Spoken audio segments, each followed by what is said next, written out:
గుంటూరు హాస్పిటల్లో ఉన్నారని మరి తెలియచేశారు. దేవుడు సంపూర్ణ స్వస్థ ఇచ్చి మహేష్ను కూడా దేవుడు జ్ఞాపకం చేసుకొని ప్రభు ఆ బిడ్డను బాగు చేయనట్లుగా, సంపూర్ణ ఆరోగ్యం ఇచ్చినట్లుగా, ముఖ్యంగా ఆ బిడ్డ దేవుని సన్నిధిలో కనబడాలి. మరి దేవుని సన్నిధికి వచ్చినట్లు దేవుడే గొప్ప కార్యం చేయనట్లుగా మరి మహేష్ని బట్టి మనం అందరం కూడా ఆ బిడ్డ స్వస్థత కొరకు, ఆ బిడ్డ రక్షణ కొరకు మనం అందరం దేవునికి స్తుతులు చెల్లించుదాం. స్తోత్రం స్తోత్రం స్తోత్రం స్తోత్రం స్తోత్రం స్తోత్రం హల్లెలూయా స్తోత్రం. Praise the lord. మంచిది. మరి దేవుని మహాకృపను బట్టి మనం అందరం ఈరోజు ఈ రీతిగా ప్రభు సన్నిధిలో చేరి మన ప్రభుని స్తుతించే గొప్ప భాగ్యాన్ని ప్రభు మనకు అనుగ్రహించారు.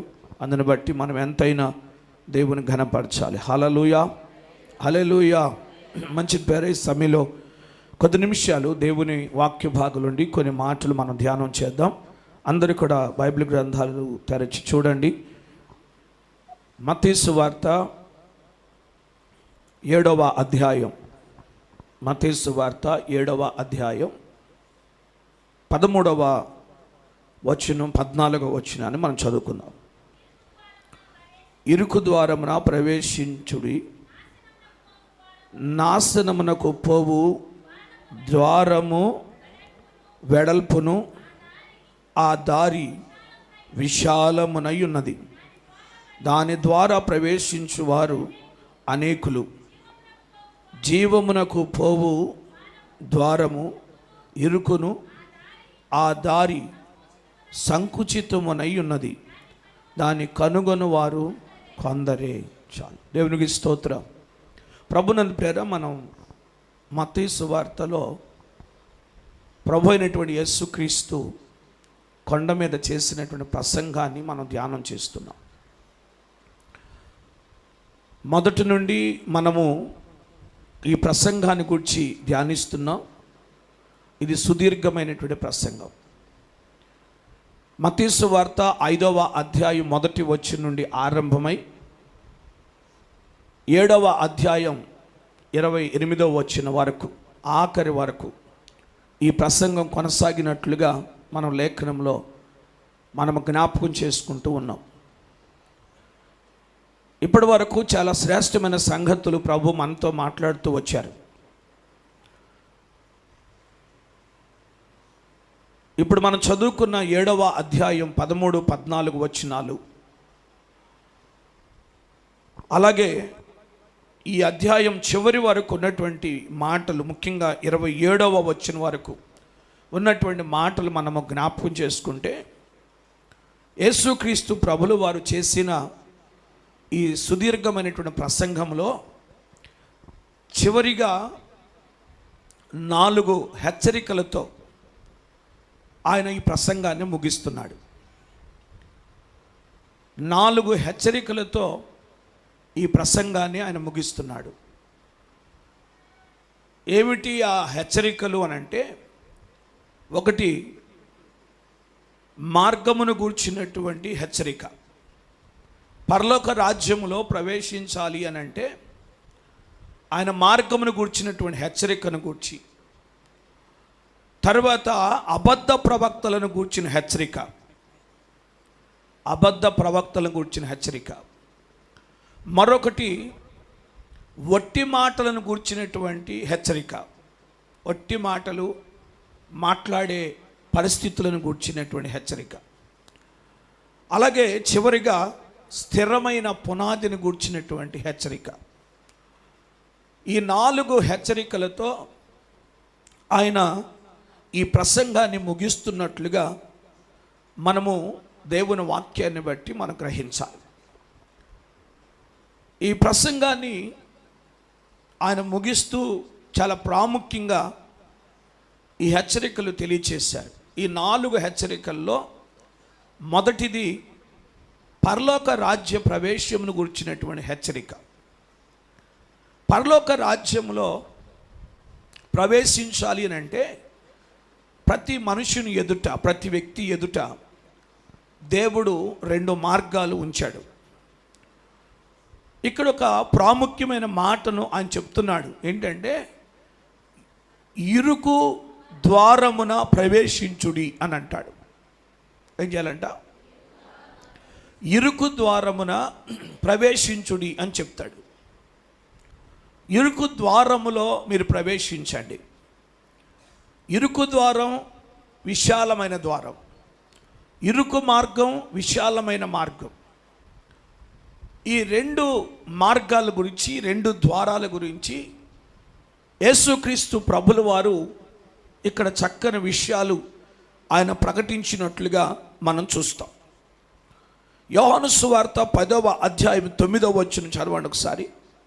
యోహాను సువార్త 10వ అధ్యాయం 9వ వచనంలో, నేనే ద్వారమును, నా ద్వారా ఎవడైనా లోపల ప్రవేశించిన ఎడల వాడు రక్షింపబడిన వాడై లోపలికి పోవచ్చు, బయటికి వచ్చుచు మేత మేయుచుండును. ఇక్కడ ప్రభు చెప్తున్నాడు, నేనే ద్వారమును అని అంటాడు. నేనే ద్వారమును, నా ద్వారా ఎవడైనా లోపలికి ప్రవేశిస్తే వాడు రక్షించబడతాడు. నా ద్వారా ప్రవేశించాలి. ఎవడైనా నా ద్వారా ప్రవేశిస్తే వాడు రక్షించబడతాడు.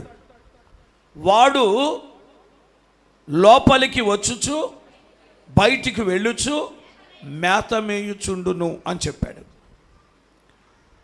కనుక ఇక్కడ ఒక ద్వారం, ఇరుకు ద్వారములో మీరు ప్రవేశించండి అని చెప్పిన ప్రభువే ద్వారమును నేనే అని చెప్తున్నాడు. ఇది విశాలమైన ద్వారమేమి కాదు, ఇది ఇరుకైనటువంటి ద్వారం. ఇది సంకుచితమైనటువంటి ద్వారం. అలాగే ద్వారమును నేనే అని చెప్పిన ప్రభువు మార్గము, సత్యము, జీవము నేనే అన్నాడు. మార్గము కూడా ఆయనే. ఆ మార్గము కూడా విశాలమైనది కాదు, అది ఇరుకైన మార్గం, సంకుచితమైన మార్గం. ఈ ఇరుకైన ద్వారములో ప్రవేశించిన వాడు, ఇరుకైన మార్గములో నడిచిన వాడు, వాడు జీవమును పొందుతాడు అని, వాడు జీవమును కనుగొంటాడు అని, అసలు ఆ మార్గమును, ఆ ద్వారమును కనుగొనేవారు కొందరే, అందరూ కాదు, కొందరే అని ఈ లేఖన భాగంలో చూస్తున్నాం. అందరూ ఈ ద్వారాన్ని కనుగొనలేరు, అందరూ ఈ మార్గాన్ని కనుగొనలేరు. కొందరు మాత్రమే ఈ ద్వారాన్ని, ఈ మార్గాన్ని కనుగొనగలుగుతారు.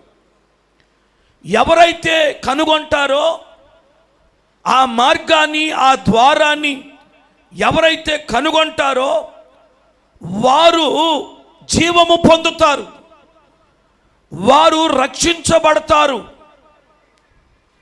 వారు లోపలికి వచ్చుచు వెలుపటికి బయటికి వెళ్ళుచు మేత మేయుచూ ఉంటారు. స్తోత్రం. కనుక ఇది ఒక హెచ్చరిక, మార్గము ఇరుకైన మార్గంలో నడవాలని, ఇరుకైన ద్వారములో ప్రవేశించాలి అని ఒక హెచ్చరిక.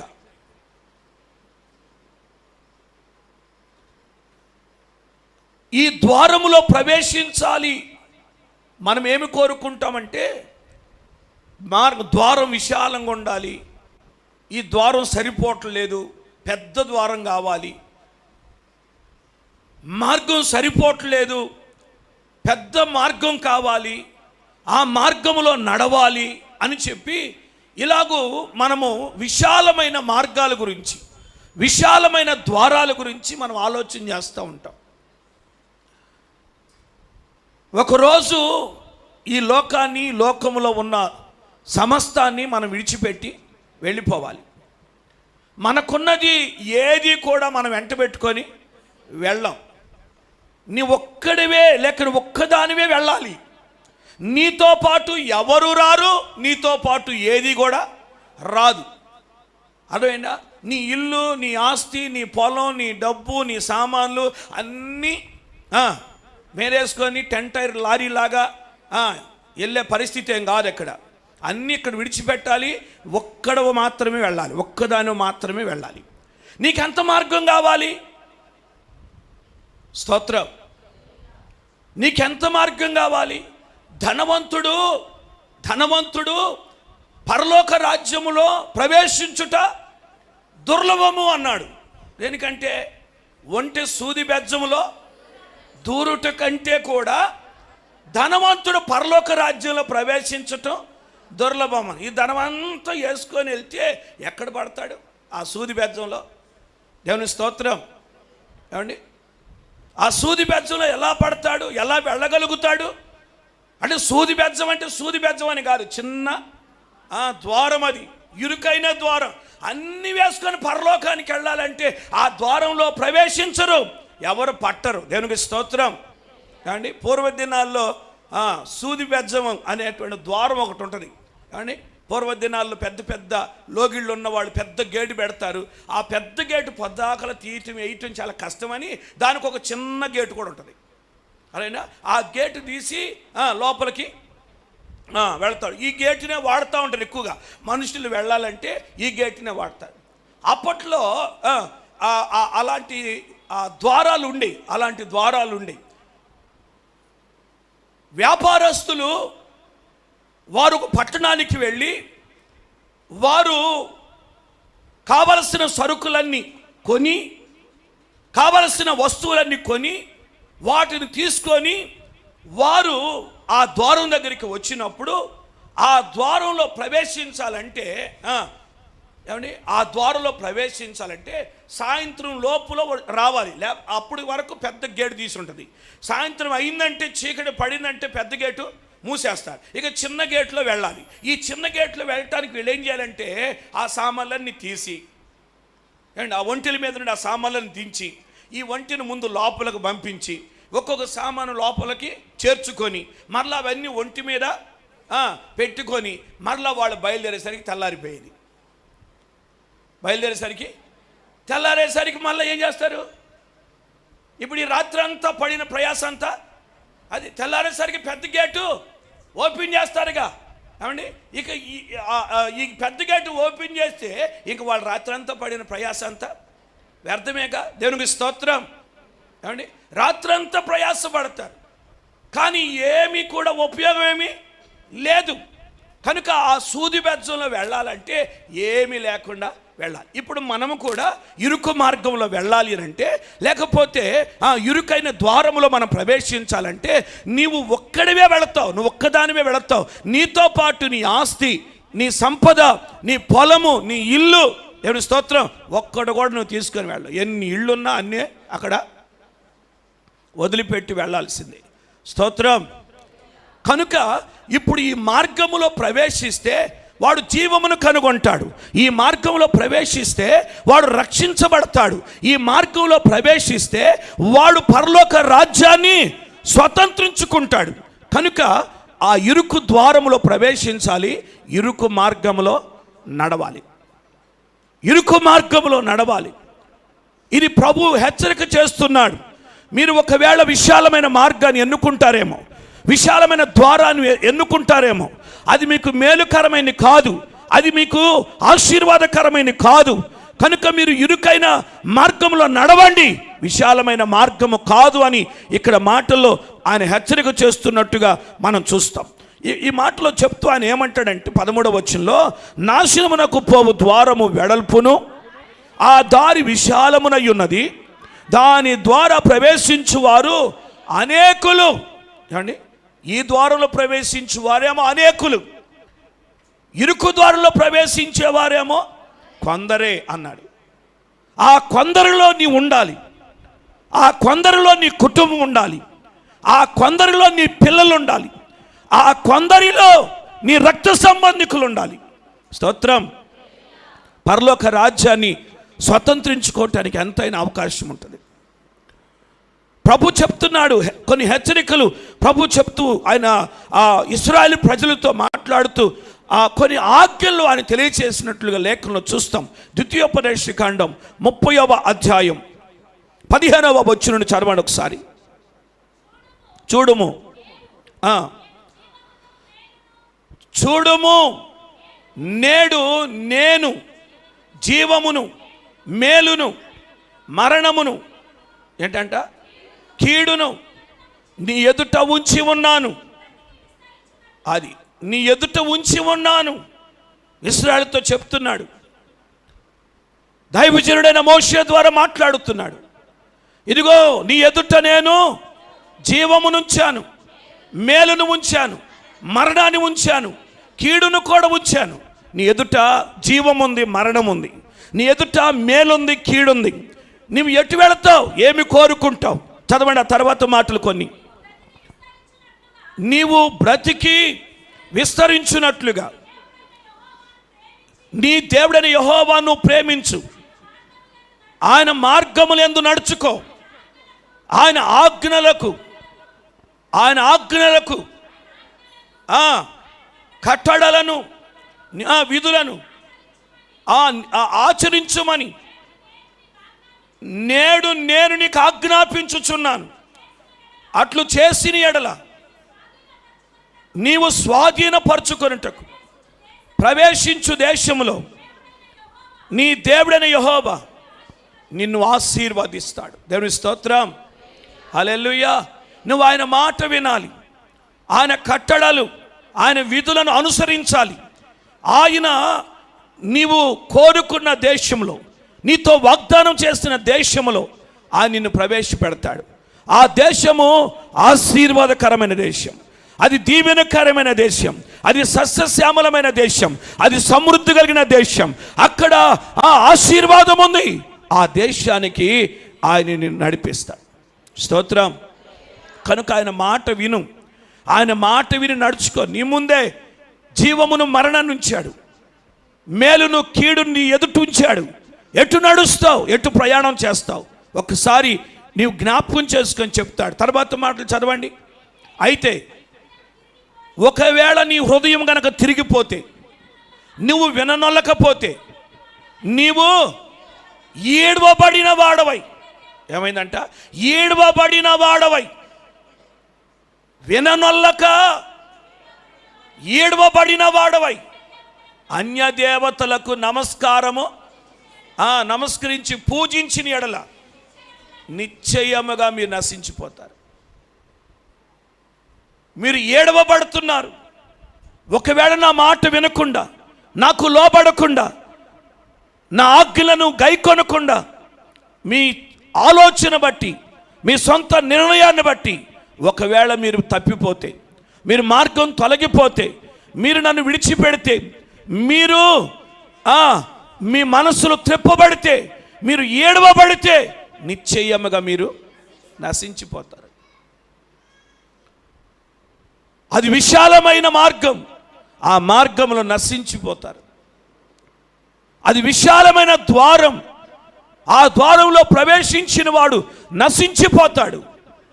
దేవుని మార్గములో నీవు నడవాలి, ఆ ద్వారములో నువ్వు ప్రవేశించాలి. ఇరుకు ద్వారం జీవము కలిగిన యేసు క్రీస్తు ప్రభుల వారి ద్వారం, అది ఆయనే ద్వారం, అది జీవద్వారం. దేవుని స్తోత్రం. ఆ ద్వారములో ప్రవేశించాలి. అక్కడ జీవం ఉంది, అక్కడ ఆశీర్వాదం ఉంది. ఆ ద్వారములో ప్రవేశించినప్పుడు నీవు మేలు పొందుతావు, నువ్వు దీవెనను పొందుతావు. తర్వాత చాలా విషయాలు 20వ వచనం వరకు చదువుతూ ఉంటే చాలా విషయాలు ప్రభు తెలియచేశారు. నీ ప్రాణమునకు, నీ దీర్ఘాయువునకు మూలం ఆయనే. కనుక నీవు ఆయన ప్రేమించాలి, ఆయన వాక్యాన్ని వినాలి, ఆయన హత్తుకోవాలి అని చెప్తాడు. కనుక ఆయన విడిచిపెట్టి వెళ్ళొద్దు. ఏ మార్గంలో నడుస్తావు? జీవ మార్గమా, మరణ మార్గమా? మేలు మార్గమా, కీడు మార్గమా? ఒకవేళ నీ మనసు తిరిగిపోతే, నువ్వు తప్పిపోతే, నువ్వు తొట్టిల్లిపోతే, నువ్వు ఏడవబడితే, విశాలమైన మార్గంలో కావాలని వెళ్ళిపోతే నువ్వు నశించిపోతావు. నీకు అక్కడ ఆశీర్వాదం ఉండదు, అక్కడ దీవెన ఉండదు. ఇలాగ కొందరు తప్పిపోతున్నారు, ఇలాగ కొందరు తొలగిపోతున్నారు. ఈ ఇరుకు మార్గములో ఎమడలేక, ఈ ఇరుకు మార్గంలో నడవలేక, ఈ ఇరుకు మార్గంలో నిలకడగా ఉండలేక కొందరు విశాలమైన మార్గాలు ఎత్తుక్కొని వెళ్ళిపోతున్నారు. వెళ్ళిపోయిన వాడు ఏమవుతున్నాడంట? నశించిపోతాడు. వాడు నశించిపోతాడని చెప్తున్నాడు. వాడు ఎలాంటి వాడంటే ఏడవబడిన వాడు, తొట్టిల్లిపోయిన వాడు, తొలగిపోయిన వాడు. కనుక అలా తొలగిపోతావేమో. నీ ప్రాణమునకు, నీ దీర్ఘాయువునకు మూలము ప్రభువే గనుక, యెహోవాయే గనుక, యేసు క్రీస్తు ప్రభువే నీ జీవమునకు మూలము గనుక, నీ దీర్ఘాయువునకు మూలము గనుక నీవు ఆయన్ను హత్తుకోవాలి, ఆయన ప్రేమించాలి, ఆయన వాక్యాన్ని వినాలి, తొలగిపోవద్దు అని చెప్పి ఇక్కడ హెచ్చరిక చేస్తున్నట్లుగా లేఖలో చూస్తాం. స్తోత్రం చెప్పండి. అందుకే యెహోషువ అంటాడు, యెహోషువ గ్రంథం 24వ అధ్యాయం 15వ వచనం చదవండి ఒకసారి. యెహోషువ గ్రంథం 24వ అధ్యాయం 15వ వచనం. యెహోవాను సేవించుట మీ దృష్టికి కీడై తోచిన ఎడల మీరు ఎవరిని సేవించెదరో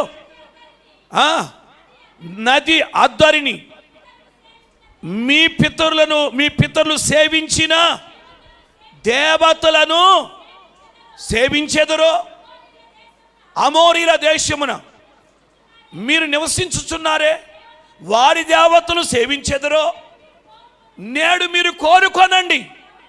మీరు ఎవరిని సేవింపవలనంటే మీరు మీ ఇష్టం ఎవరైనా సేవించండి, కానీ నేను నా ఇంటి వారు మాత్రం యెహోవాని సేవిస్తాం.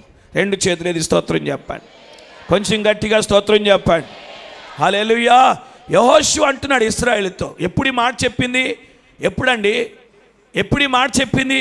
వాగ్దాన దేశంలోకి వెళ్ళిన తర్వాత, యొర్దాను దాటి వాగ్దాన దేశంలో ప్రవేశించి వాగ్దాన దేశాన్ని స్వాధీనపరుచుకున్న తర్వాత, స్వాస్థ్యము పొందిన తర్వాత ఇశ్రాయేలు చేస్తున్న క్రియలను బట్టి యెహోషువ మరొకసారి హెచ్చరిక చేస్తున్నాడు. ఇశ్రాయేలులారా, మీ ఇష్టం, మీరు ఎవరిని సేవిస్తారో సేవించండి. నది అవతల దేవతలను సేవిస్తారా? అమోరీల దేవతలను సేవిస్తారా? మీరు ఎవరిని సేవిస్తారో మీ ఇష్టం. నేను నా ఇంటి వారు మాత్రం యెహోవానే సేవిస్తామంటాడు. దేవునికి స్తోత్రం. ఆయన మార్గములో నేను నడుస్తాను, ఆ ద్వారములోనే నేను ప్రవేశిస్తాను, ఆయన మాత్రమే నేను సేవిస్తాను, నేను తొలగిపోను, నేను తప్పిపోను. మీ ఇష్టం, మీరు ఎవరిని సేవిస్తారో సేవించండి. ఒకవేళ మీరు యెహోవాను విడిచిపెట్టి, యేసు క్రీస్తు ప్రభుని విడిచిపెట్టి మీరు ఇతర దేవతలను సేవిస్తే మీరు ఏడవబడిన వారుగా ఉంటారు, మీరు తొలగిపోయిన వారుగా ఉంటారు, మీరు నశించిపోతారు. కానీ నేను మాత్రం, నా ఇంటి వారు మాత్రం యెహోవానే సేవిస్తామంటారు. దేవునికి స్తోత్రం చెప్పండి. హల్లెలూయా. ఒక తీర్మానం, ఒక సమర్పణ. యేసుక్రీస్తు ప్రభుల వారు ఈరోజు చేస్తున్న హెచ్చరికను బట్టి నీవు కూడా ఒక తీర్మానం చేసుకోవాలి. ఏ మార్గం కావాలి? విశాలమైన మార్గములో నడవాలని ఆశ ఉందా? విశాలమైన ద్వారములో ప్రవేశించాలని ఆశ ఉందా? అక్కడ నాశనం ఉంది, అక్కడ మరణం ఉంది, అక్కడ నష్టం ఉంది, అక్కడ నువ్వు ఏడవబడిన వ్యక్తిగా ఉంటావు, అక్కడ కృంగిపోతున్న వ్యక్తిగా ఉంటావు, కోల్పోతున్న వ్యక్తిగా ఉంటావు, నరకానికి ఏడవబడుతున్న వ్యక్తిగా ఉంటావు. కానీ ఇరుకు మార్గంలో ప్రవేశిస్తే, ఇరుకు ద్వారంలో ప్రవేశిస్తే, ఇరుకు మార్గంలో నడిస్తే అక్కడ జీవం ఉంది, అక్కడ రక్షణ ఉంది, అక్కడ ఆశీర్వాదం ఉంది, అక్కడ జీవం నీ కొరకు ప్రభు సిద్ధపరిచాడు. స్తోత్రం చెప్పండి. హల్లెలూయా. ఇర్మియా భక్తుడు రాస్తాడు, ఇర్మియా గ్రంథం 21వ అధ్యాయం 8వ వచనం చదవండి ఒకసారి. ఇర్మియా గ్రంథం 21వ అధ్యాయం 8వ వచనాన్ని చదువుదాం. ఏంటంట? నీ ప్రజలతో నీవిట్లనము, యెహోవా సెలవిచ్చినదేమనగా, జీవ మార్గము మరణ మార్గము నేను మీ ఎదుట పెట్టుచున్నాను. పట్టణములో నిలుచువారు కత్తి వలన కానీ, క్షామం వలన కానీ, తెగులు వల్ల కానీ సచ్చెదరు. మేలు చేయుటకు కాదు, కీడు చేయుటకే నేను ఈ పట్టణమునకు అభిముఖుడునైతిని. దేవుడు అభిముఖుడైపోయాడు. నీ ఎదుట నేను మరణాన్ని ఉంచాను, నీ ఎదుట జీవ మార్గం ఉంచాను. నువ్వు ఏ మార్గంలో నడుస్తావు? నువ్వెవరిని ఆశ్రయిస్తావు? ఎజ్రా అంటాడు అర్థహశస్త రాజుతో, ఎజ్రా శాస్త్రి చెప్తున్నాడు, అయ్యా మా దేవుడు గొప్ప దేవుడు, ఆయన హస్తము శక్తి కలిగిన హస్తం, ఆయన హస్తము బలమైన హస్తం. ఆయన ఎవరైతే ఆశ్రయిస్తారో ఆ హస్తము వారికి తోడుగా ఉంటుంది. ఎవరైతే ఆయన విసర్జిస్తారో వారి మీదికి ఉగ్రత వచ్చేస్తుందని చెప్తాడు ఎజ్రా. దేవుని ఆశ్రయిస్తే ఆయన హస్తము తోడుగా ఉంటుంది. ఆ హస్తము నిన్ను రక్షిస్తుంది, ఆ హస్తము నీకు జీవం ఇస్తుంది, ఆ హస్తము నిన్ను నడిపిస్తుంది. నువ్వెంతగానో ఆశీర్వాదకరంగా ఉంటావు. స్తోత్రం చెప్పండి, హల్లెలూయా. కనుక ఇర్మియాతో ప్రభు మాట్లాడుతూ, ఇర్మియా నువ్వు జనులతో ఇలాగూ చెప్పు, మీ ఎదుట ఏముంచాను? జీవ మార్గం ఉంచాను, మరణ మార్గం ఉంచాను. ఎటు నడుస్తారు? దేనికి సమ్మతిస్తావు? దేనికి లోబడతావు? ఎటు నడవాలని ఆశపడతావు? ప్రభు నీ పట్ల ఒక గొప్ప కార్యం చెయ్యాలి అంటే ఇరుకు ద్వారంలో ప్రవేశించు, ఇరుకు మార్గములో నడు. స్తోత్రం, హల్లెలూయా. ఏది నీ వెంట పెట్టుకొని వెళ్ళవలసిన అవసరం లేదు. నువ్వొక్కడివే నిలిస్తే చాలు, నువ్వొక్కడివే మార్గంలో నడిస్తే చాలు, నువ్వొక్కదానివే ఈ ద్వారంలో ప్రవేశిస్తే చాలు, ఈ ద్వారము మార్గములో నువ్వు నడిస్తే చాలు, నువ్వు ఆశీర్వదించబడతావు. స్తోత్రం, హల్లెలూయా.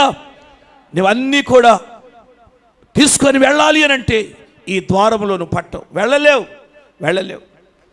తెల్లవారిపోతుంది,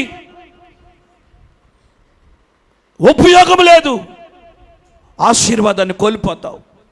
కనుక దేవుని సన్నిధిలో ఒక తీర్మానం చేసుకొని ప్రార్థన చేసి యెషయా ప్రవచన గ్రంథం 1వ అధ్యాయం 19-20 వచనాలు చదవండి ఒకసారి. 1వ అధ్యాయం 19-20 వచనాలు చదువుదాం. మీరు సమ్మతించి నా మాట విని ఎడల మీరు భూమి యొక్క మంచి పదార్థములు అనుభవింతురు.